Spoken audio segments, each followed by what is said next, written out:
video is about scenes. So within our server database here in the S tab is where we'll be working. First, you can see when I'm in my server or graphic hub here, and I come down through my folders or project folders. When I click on them, you can see these little icons here with our little S tab highlighted. These icons are our thumbnails for our scene.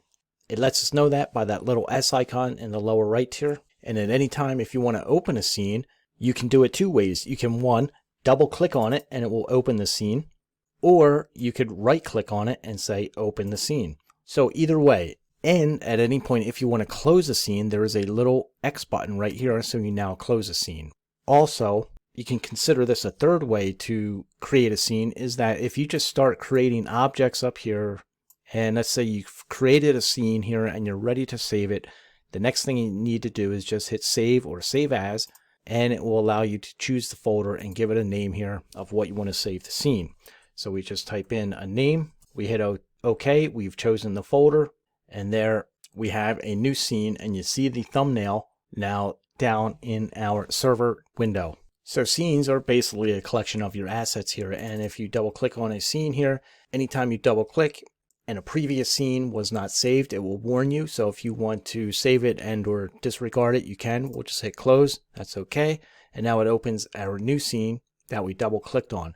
You can see when we open up our containers here that has many containers within this one scene. And a scene can contain lots of images, animations, obviously, and many other design elements that you may need in it.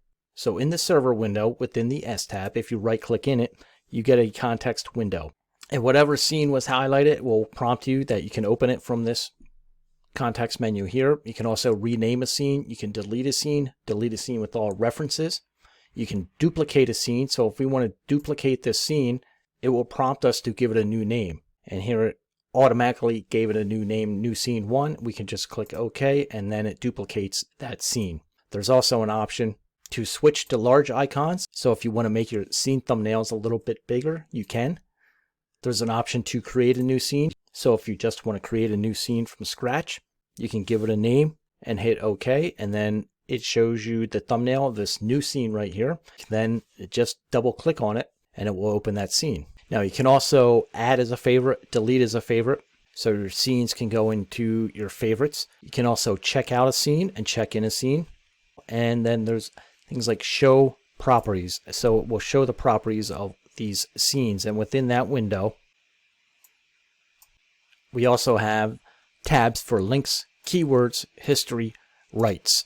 And again, those tabs are located right up in this context menu as well. There's also an option here for export, which works for images, and export XML will work for scenes. So if you export XML, it will prompt you to choose the path that you want. Now at any time, if you want to clean up your server and scene window and you want to get rid of scenes, you can just by dragging them to the trash can. So that's one way to delete a scene. You can also right click on it and delete a scene that way. Now if a scene is open and you try to delete it, it will prompt you and it says file 1 cannot be deleted. It is locked by user guest, in which case we would need to close the scene, and then it releases it, and now we can delete it.